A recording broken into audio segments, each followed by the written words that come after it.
Os Master Batches, ou concentrados de cores e aditivos, já estão disponíveis no mercado há muito tempo e facilitam muito a vida na hora de incorporar cor ao seu material e também conferir algumas propriedades diferenciadas. Mas você sabe exatamente o que são os Master Batches, quais são as vantagens de utilizá-los e principalmente os cuidados para garantir boa qualidade? Então, se você quiser saber mais, vem comigo nesse vídeo.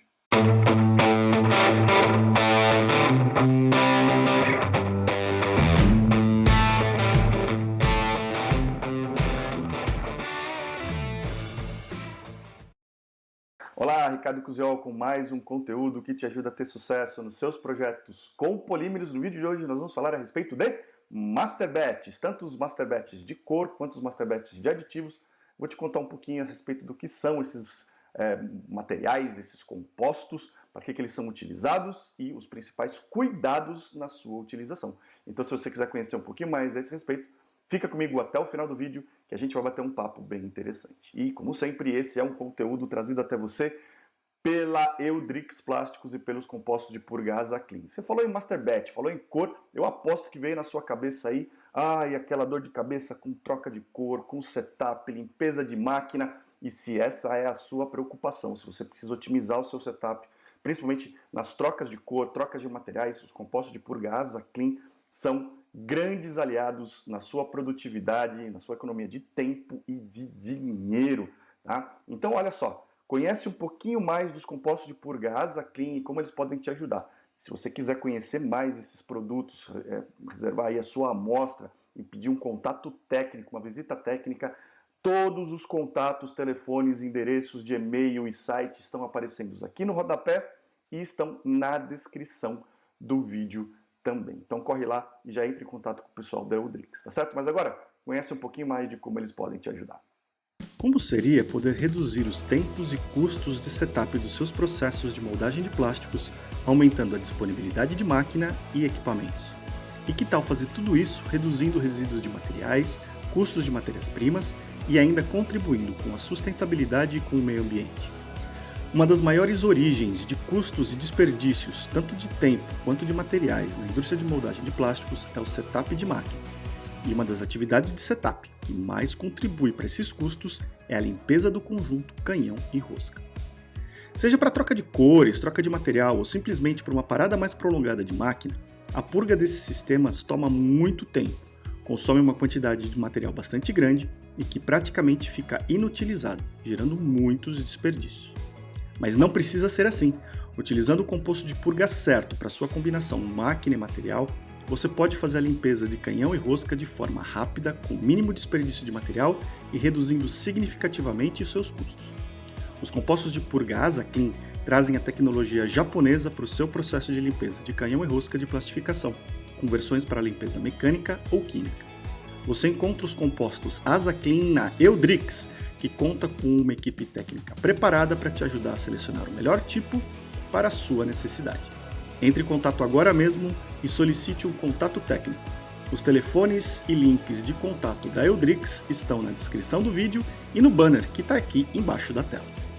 Vamos lá, mais alguns recadinhos muito importantes aqui do canal. Se você chegou aqui por causa desse vídeo, não é inscrito, não é inscrita, já clica no botãozinho que está aqui embaixo, ativa o sininho, garante a sua inscrição para ser notificado e notificada sempre que um novo vídeo de conteúdo com dicas, curiosidades e informação técnica sobre plásticos for publicado. Já deixa a sua curtida, o seu comentário, para que esse vídeo ganhe relevância e possa ser entregue para um número cada vez maior de pessoas e a gente leve informação técnica, curiosidades e dicas a respeito dos materiais plásticos para toda a sociedade, em particular para os profissionais dessa área. Então, pega o link desse vídeo e compartilha também em todos os seus grupos de discussão técnica, nas suas redes sociais, enfim, para a gente atingir cada vez um número maior de pessoas. Me segue também no Instagram para passar a receber conteúdo por lá também e conhecer um pouco mais da minha vida pessoal. Se você tem produtos e serviços para a área de plásticos e quer vê-los anunciados aqui no canal, quer patrocinar o canal e me ajudar a continuar criando conteúdo como esse para toda a indústria, para toda a sociedade, entre em contato comigo e com a minha equipe. Os links estão na descrição do vídeo e a gente vai bolar um plano de divulgação bem interessante para você. E finalmente, para você garantir aí um 2024 com um máximo de produtividade e garantindo a sua qualificação, aumentando aí o seu conhecimento na área de plásticos para enfrentar todos os desafios que vão aparecer aí, você pode garantir a sua vaga nos meus cursos online. Os links estão na descrição desse vídeo e no dia 5 de janeiro inicia a 5ª turma do curso MCI, o Método Científico de Injeção. Ainda dá tempo de garantir a sua vaga. O link também está na descrição desse vídeo, então não perca tempo e corre lá. Fechado? Bom, vamos entrar no nosso tema falando a respeito de Master Batches. Tem um PDF que você pode baixar, o link está na descrição do vídeo e a apresentação na tela. Agora aí para você, vamos falar a respeito dos Master Batches. Tanto Master Batches de cor quanto Master Batches de aditivação. Lembrando que esse é um conteúdo patrocinado pela Eudrix Plásticos e pelos compostos de purga Azaclean. Tá? Pensou em cor, pensou em troca de cor, pensou em setup, compostos de purga Azaclean vão te ajudar. Entre em contato com o pessoal da Eudrix, os contatos estão aparecendo aqui e na descrição do vídeo. Beleza? Bom, antes da gente falar o que é um Master Batch, para que ele serve, é importante a gente embasar e contextualizar isso daí. Então vamos falar um pouquinho a respeito de plásticos e cor. Né? Bom, com poucas exceções, os materiais plásticos, na sua coloração natural, eles são transparentes, então os materiais amorfos, né? Tem vídeo aqui no canal falando o que é amorfo cristalino, tá? Busca lá que você vai encontrar. Tá? Então os materiais amorfos podem ser transparentes, né?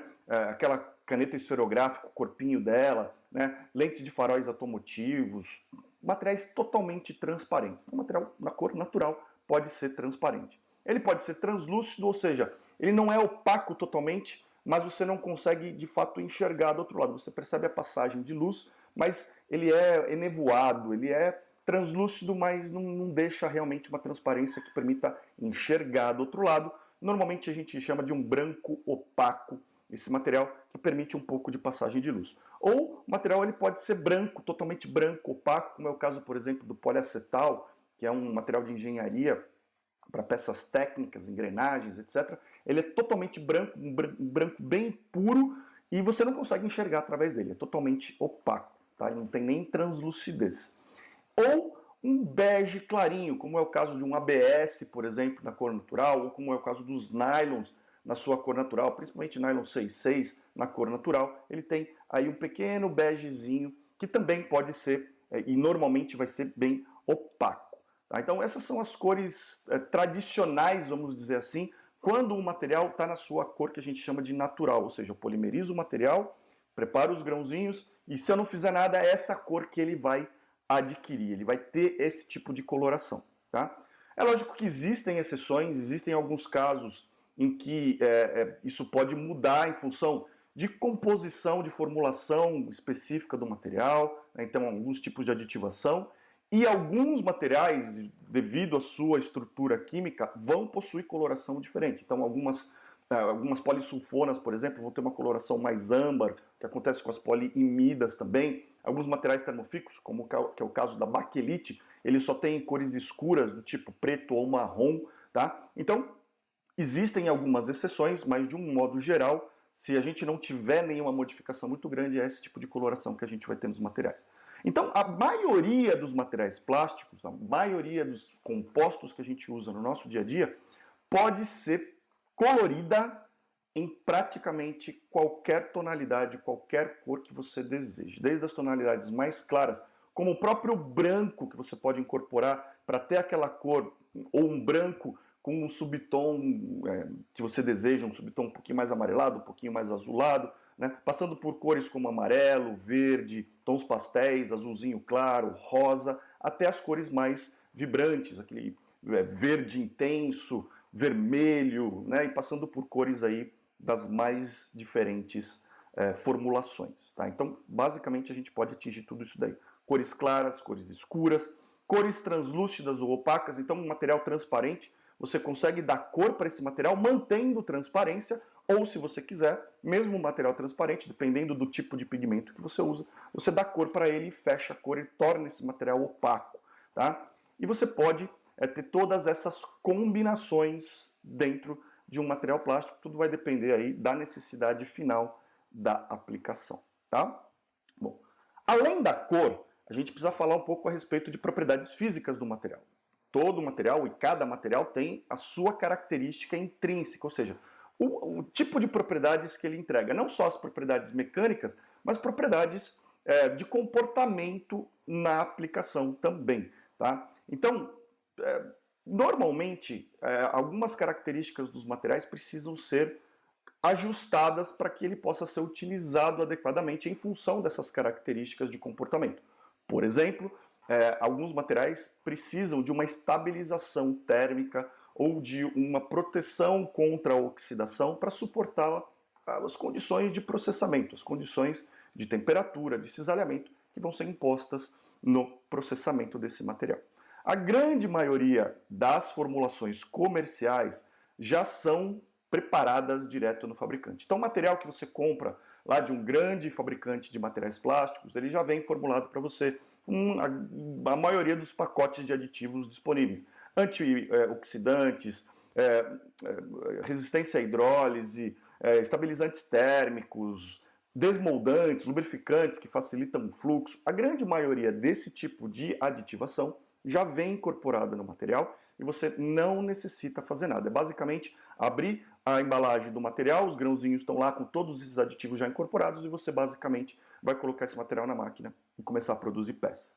Mas, em alguns casos específicos, a gente pode ter a necessidade de fazer uma aditivação diretamente no moldador. Então você compra um material básico, às vezes com a aditivação básica, ou às vezes até sem essa aditivação, tá? E aí você vai avaliar custos, por exemplo. Dependendo do custo de comprar um material já aditivado e comprar um material sem aditivação e fazer internamente, pode ser interessante. Disponibilidade, às vezes o tipo de aditivação que você precisa para aquele tipo específico de material que você vai utilizar não está disponível, não está prontamente disponível, ou não está disponível naquela região onde a sua fábrica está localizada. Então pode ser, às vezes, interessante também comprar um material básico e fazer a aditivação no local, tá? Na hora, na máquina ali. Customização, então muitas vezes você quer ter um pacote de aditivos extremamente customizado para a necessidade da sua aplicação final. E como essa customização pode ser muito específica, às vezes esse material não está disponível porque mais ninguém utiliza, e aí não faz sentido um grande fabricante de material ter um material muito diretamente específico para a sua aplicação, porque às vezes os volumes não justificam. Então, dependendo dessa customização, pode ser que isso impacte e leve à necessidade de você fazer a aditivação no local. Volumes de uso é mais ou menos a mesma coisa, né? Às vezes você tem uma customização extrema, mas vai consumir em altíssimos volumes. E aí tudo bem, vale a pena o fabricante criar um material para você. Mas dependendo dos volumes, às vezes até aditivações mais comuns podem não ser tão interessantes, podem não estar tão disponíveis e aí pode levar à necessidade de você fazer a aditivação na sua fábrica, no moldador. Tá? Então, vários outros fatores como esses podem levar a uma situação em que é interessante incluir a aditivação na própria máquina, ali na hora da moldagem do material, e não já comprar o composto pronto do fabricante de material. Tá? Então, dependendo desses fatores, de repente, na hora da moldagem, vai ser a solução. E é aí que começam a entrar as características e as opções que você tem para fazer essas modificações. Tá? Bom, quando a gente fala de cor, tradicionalmente, já há muito tempo atrás, o que era disponível eram pigmentos. Né? Pigmentos na forma de pó, que são como os pigmentos são obtidos e fabricados na natureza. Então, ainda hoje existem grandes fabricantes de pigmentos. Tá? Esses fabricantes de pigmentos normalmente comercializam esses pigmentos em pó para os fabricantes de master batch, para os fabricantes de tintas, e em alguns casos ainda hoje tem moldadores que utilizam pós para pigmentar os seus materiais. Tá? Também vai ser uma questão de avaliar custos, disponibilidades, volumes de utilização, mas é uma possibilidade de você utilizar pigmentos e aditivos em pó, porque na verdade, tradicionalmente, esses compostos, né, aditivos e pigmentos, são disponíveis e estão, a sua forma original é na forma de pó, e alguns deles até na forma líquida, tá? Mas o mais tradicional é o pó. E aí você começa a ver, bom, eu vou pegar esse pó aqui e eu preciso colocar no material. Qual que é a taxa de incorporação, seja de pigmentos e aditivos? Normalmente gira em torno de 0,1% a 10%. E é óbvio que podem existir alguns valores específicos, pontuais, que estão fora dessa faixa, mas o típico está girando em torno disso daí, com o típico mesmo aí está girando em torno de 2, 3, 5%. Tá? Então você vai pegar esse pó, seja para conferir cor, ou seja para conferir alguma propriedade específica para o material, melhorar alguma característica, estabilizar alguma coisa no material, e vai incorporar nesse material. A incorporação, você vai colocar lá o percentual que você quer, normalmente esse percentual é em peso, vai colocar esse pó em contato com o material e vai usar alguma técnica de mistura, que a gente vai falar daqui a pouco, para dispersar esse pó em todo o material. Normalmente o que a gente quer é que o pó ele tenha uma aderência na superfície dos grânulos. Algumas vezes isso acontece por afinidade eletrostática, algumas vezes você precisa inclusive colocar algum outro tipo de substância no material, tipo um óleo, simplesmente para esse pó poder aderir na superfície dos grânulos, mas o fato é que você vai dispersar esse pó no material. Agora, o pó tem algumas desvantagens, alguns desafios que precisam ser observados no seu manuseio. Principalmente quando a gente fala de cores, mas isso vale para aditivos também. Primeiro, o pó normalmente vai levar a uma maior possibilidade de ter sujeira e contaminação no ambiente da sua fábrica. Esses pigmentos, esses pós aditivos, normalmente são pós de granulometria bastante fina.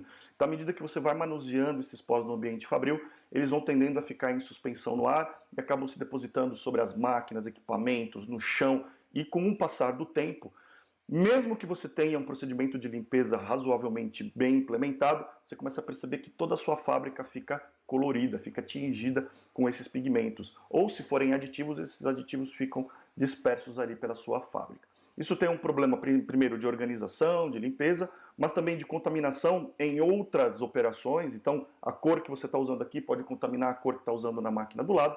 E, obviamente, que pode ser um problema de saúde, porque se esses pós estão no ar, os operadores que estão ali, as pessoas que estão trabalhando, vão poder inalar esses pós, e isso não é algo que pode ser interessante na maioria dos casos. Tá? Um outro ponto tecnicamente importante é que você pode ter uma maior dificuldade de dispersão e homogeneização. Você percebe aqui, nessas imagens de pós aqui, que apesar de ter uma granulometria bem pequenininha, às vezes eles formam grumos, estão mais sujeitos a se aglomerarem em função de umidade, e você precisa garantir que todas essas partículas sejam dispersas por todos os grânulos de material. E a depender da porcentagem que você vai utilizar, isso começa a ser um desafio, né? Principalmente pequenas porcentagens de pó a serem incorporadas, fica cada vez mais difícil, mesmo utilizando algumas técnicas de dispersão que a gente vai comentar, de garantir que toda aquela quantidade de material plástico vai receber de forma homogênea uma quantidade de pigmentos e de aditivos. Tá? Então esse é um outro desafio muito importante. Né? A formação de grumos, a gente já falou, normalmente é difícil você desfazer esses grumos, né? E isso pode levar a pequenas aglomerações locais de pigmento ou de aditivos e que, no resultado final, podem dar diferença de tonalidade e de propriedades. Tá? E quando a gente fala de cor, tem um detalhe interessante. Hoje em dia, com a grande variedade de cores, muitas vezes customizadas em função da identidade visual de uma determinada empresa, se torna necessário a composição de cor. Então, você não vai usar um pigmento azul para ter aquela tonalidade de azul. Você vai colocar o azul, aí vai colocar uma pitadinha de vermelho, uma pitadinha de amarelo, uma pitadinha de branco, uma pitadinha de preto, e aí vai ter uma composição de cor. E quando você usa pós, isso começa a ficar cada vez mais complicado, porque você vai manusear, ao invés de um tipo de pó, vários tipos de pó em quantidades diferentes, e isso pode ser bastante complicado, sem falar que você vai fazendo uma alquimia ali na hora e a cor acaba que você descobre a hora que produz a peça. Tá? O mesmo acontece com aditivos. Muitas vezes você pode necessitar de vários tipos de aditivos diferentes, né? Então um lubrificante, um estabilizante, um retardante à chama, e você precisa manusear vários tipos de aditivos em pós ali para incorporar no seu material. Tá? Então acaba a composição, a formulação disso no pé da máquina fica bastante complicado. Tá?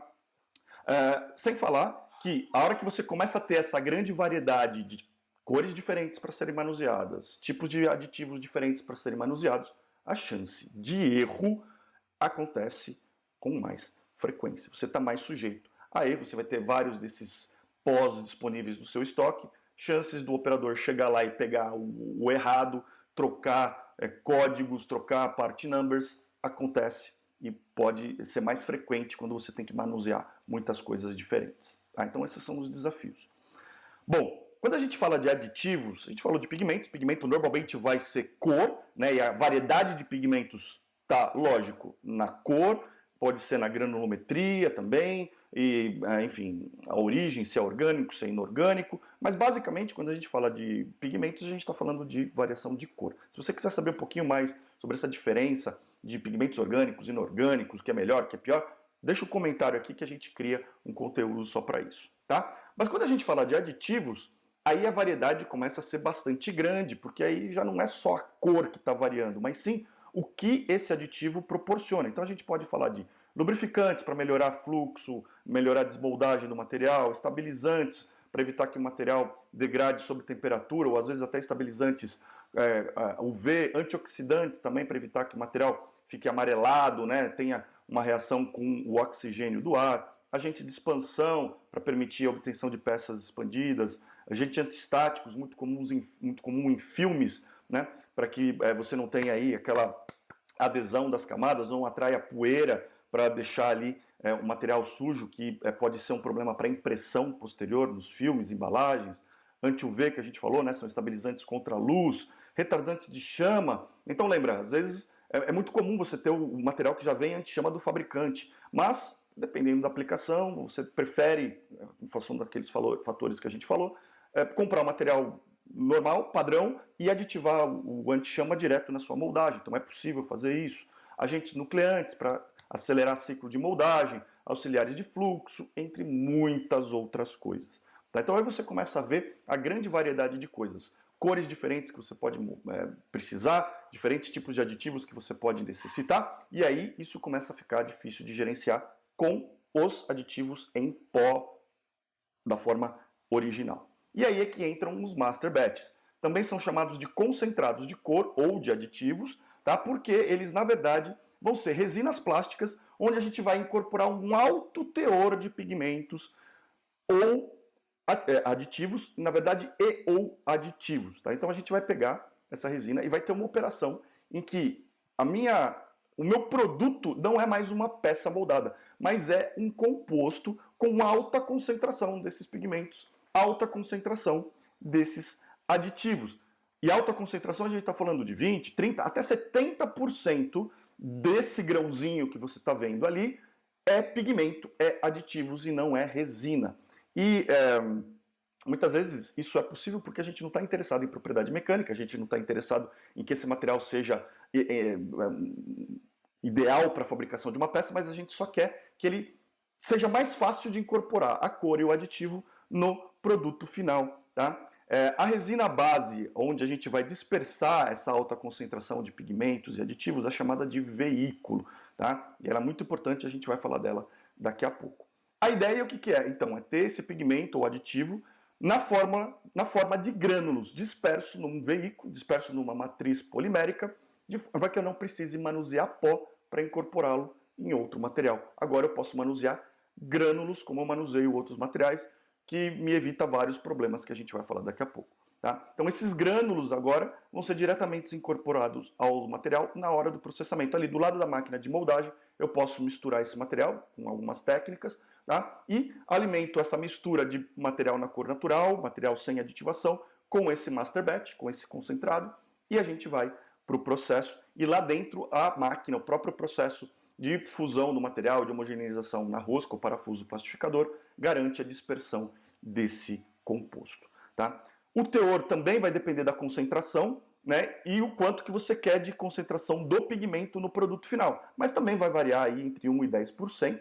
Tá? Também pode existir casos em que essa faixa de incorporação esteja fora desse valor que eu estou colocando aqui, mas o típico está nesses valores aí, vai depender muito do nível de cor, do nível de aditivação que você quer. Típico aí, 2, 3% é o que normalmente se utiliza, mas pode estar variando aí nessa faixa que eu mostrei. Tá? Bom, quais que são então as vantagens? Por que se usa Master Batch? A primeira vantagem é evitar sujeira. Eu não preciso manusear pó. Não tenho mais aquele pó que fica voando para lá e para cá. Eu já tive casos em que cheguei para fazer um teste, foi a pigmentação em pó, e nossa, a hora que a gente tirou o material lá, que terminou de pigmentar o material e colocou no funil da máquina, estava todo mundo amarelo em volta da máquina, e isso é uma situação desagradável, difícil de controlar. Imagina, para um teste isso já é ruim, imagina para quem passa o dia inteiro ao lado das máquinas, né? Então, é uma vantagem bastante grande não ter que manusear esse pó. Facilita a dispersão e homogeneização, até porque o Master Batch ele é formulado, e a gente vai falar disso, para facilitar essa dispersão. Tá? Eu não tenho mais aquela formação de grumos, eu não tenho mais aquela necessidade de garantir na mistura de forma tão intensa a homogeneidade. É lógico que eu preciso ter uma boa dispersão, mas agora de grânulos em grânulos, tá? Então facilita bastante. E lembrando, os pigmentos já estão pré-dispersos na resina veículo, e isso garante que aqueles grumos, todos aqueles problemas de acúmulo de pigmentos e de aditivos sejam eliminados na fabricação do Master Batch. Tá? Permite a incorporação de vários tipos de aditivos em um único concentrado, então na fabricação do Master Batch, aí sim a operação é voltada para isso. Eu posso colocar todos os aditivos que eu quero num único concentrado, e aí na hora de incorporar eu pego só aquele grãozinho lá e coloco no meu material, já incorporando todos os aditivos, ou a cor já formulada. Né? Na formulação do Master Batch, eu já coloco lá um pouquinho de azul, um pouquinho de vermelho, um pouquinho de amarelo, e já saio com a cor formulada, e na hora de moldar a peça, eu não preciso ficar pensando em colocar azul, vermelho, não, eu pego aquele Master Batch que já está na cor que eu quero, que eu preciso customizada para mim, e coloco no meu material. Tá? É muito comum os fabricantes de Master Batch hoje criarem cores customizadas para o cliente final, já no formato da identidade visual e tudo mais. Tá? Então isso facilita bastante a vida. Lógico que reduz o tempo de setup, porque você vai incorporar esse material de forma muito mais facilitada, tá? Ajuda na limpeza do equipamento, porque agora o pó não vai ficar incorporado no equipamento também, tá? De qualquer forma, o melhor dos mundos é você usar o Master Batch de cor junto com um composto de purga, como é o caso do Asa Clean, e aí você vai ter um setup realmente otimizado do ponto de vista de troca de cor, troca de materiais, troca de aditivação, tá? Então ajuda também nesse sentido. E óbvio que minimiza a contaminação, porque a gente não tem mais aqueles pós que podem se depositar em todos os lugares ali. É lógico que existem procedimentos interessantes e bons para você garantir que o próprio Master Batch não vai ficar ali em equipamentos de mistura, não vai ficar em funil de alimentação, secador, alimentador, mas é muito mais fácil você limpar o grão, muito mais visível, você consegue perceber quando tem esse tipo de situação, e eliminar, do que quando você tem simplesmente pó, que muitas vezes não está visível ali para você poder tomar uma ação de limpeza. Tá? Então quais são alguns cuidados no uso de Master Batch? Primeiro é na incorporação. Sim, é mais fácil dispersar o Master Batch no material do que o pó, mas ainda assim é preciso garantir que aqueles grãos que você vai colocar 2, 3% numa resina sejam ali dispersos de uma forma mais ou menos homogênea em toda aquela quantidade. Tá? Então você pode usar aí um tamboreamento, existem hoje equipamentos específicos para isso, que ficam fazendo a movimentação do material em vários eixos ali para dispersar esses grânulos na resina que vai ser pigmentada. Existe ainda a possibilidade de mistura manual, que a gente fazia muito tempo atrás lá na escola, e ainda hoje é muito feita também, dependendo da quantidade. Você pega a sacaria do material, a embalagem do material, coloca a quantidade de material que vai ser pigmentada lá, coloca o Master Batch, fecha esse saco, deixa ele com um pouquinho de ar ali, e na mão você vai movimentando essa sacaria e você consegue ter a dispersão do Master Batch ali. Tá? Então, dependendo da quantidade, isso pode ser feito também. Tá? Existem as betoneiras que acabam sendo aí, utilizadas também. Cuidado com as betoneiras, que normalmente existem aquelas betoneiras que tem uma pintura, né, amarelo normalmente, azul, e essa pintura com o tempo pode desgastar e contaminar o material. Então normalmente as betoneiras para mistura de Master Batch, enfim, qualquer coisa que você vai incorporar no material, ou os tambores, ideal que eles sejam na coloração natural também, aqui inox, né, para não ter problema de soltar nenhum tipo de tinta e contaminante no material. Tá? Existe também a possibilidade de usar os dosadores e alimentadores gravimétricos, volumétricos, né, que você coloca no lugar do funil da máquina e ele vai puxar automaticamente uma quantidade de resina natural, uma quantidade de pigmento, né, de Master Batch, vai dosar isso daí numa câmera, ele vai fazer a mistura e dosar diretamente na rosca da máquina. E isso é possível, existem aí vários sistemas, vários modelos no mercado que também otimizam a forma de troca de cor, a forma dinamizam aí o setup de máquina. Isso é uma possibilidade também e melhoram também a característica de homogeneidade de cores.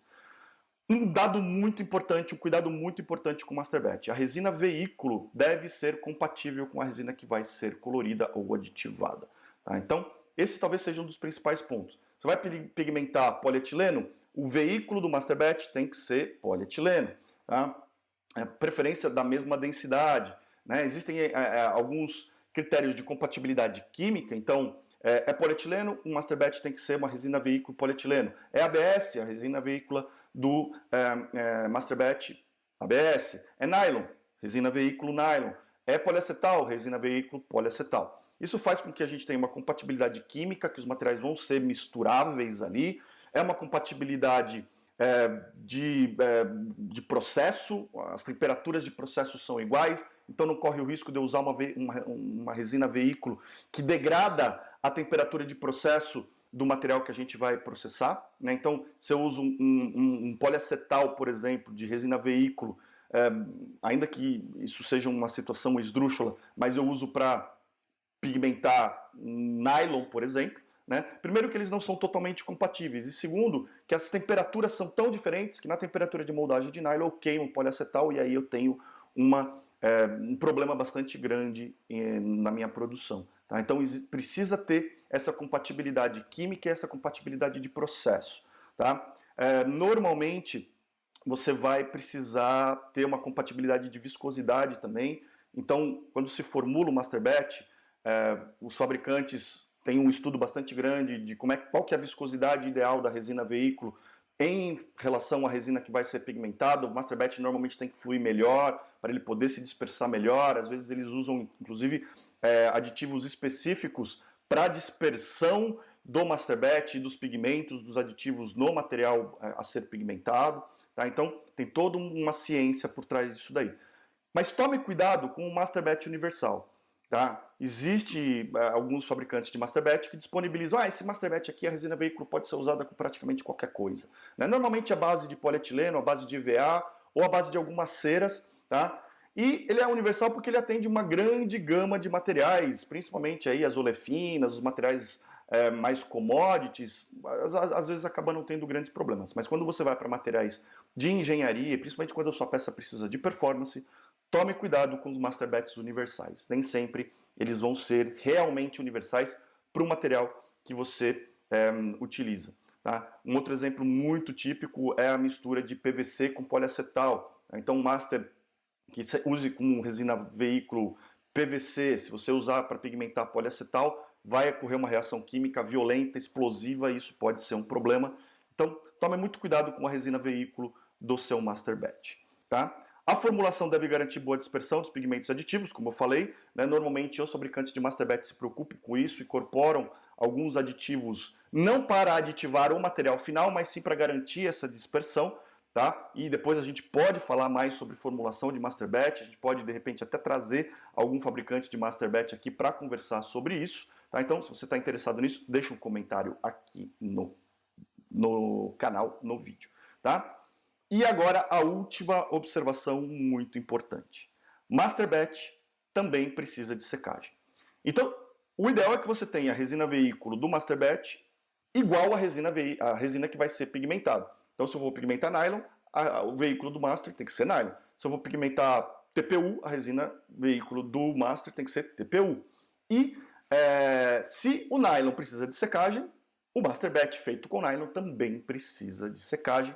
E o mundo ideal é que você faça a mistura primeiro e depois coloque o material para secar, porque você seca tudo junto, tá? Então, de forma ideal, é assim que funciona. Alguns fabricantes de equipamentos de secagem, inclusive, têm secadores pequenininhos que você coloca do lado ali do secador principal para secar os Master Batches, que vão ser usados em quantidades bem menores, né? 1, 2, 3%. E aí eles, depois da secagem, vão direcionados para um alimentador que faz a mistura. Mas o importante é, usou Master Batch com uma resina veículo que precisa de secagem, esse Master Batch também precisa de secagem para garantir a integridade das peças, principalmente quando você está falando de peças de alta performance. Legal? Bom, eu fico muito curioso para saber como esse conteúdo te ajudou no seu dia a dia, que insights ele trouxe para você, que problemas ele ajudou a resolver, que projetos ele ajudou a desenrolar. Então, deixa um comentário aqui no canal, me manda uma mensagem dizendo como esse vídeo te ajudou. Me fala também a respeito de outros assuntos que sejam do seu interesse para preparar vídeos como esse que te ajudem no seu trabalho. A gente se vê no próximo vídeo. Um grande abraço e até lá.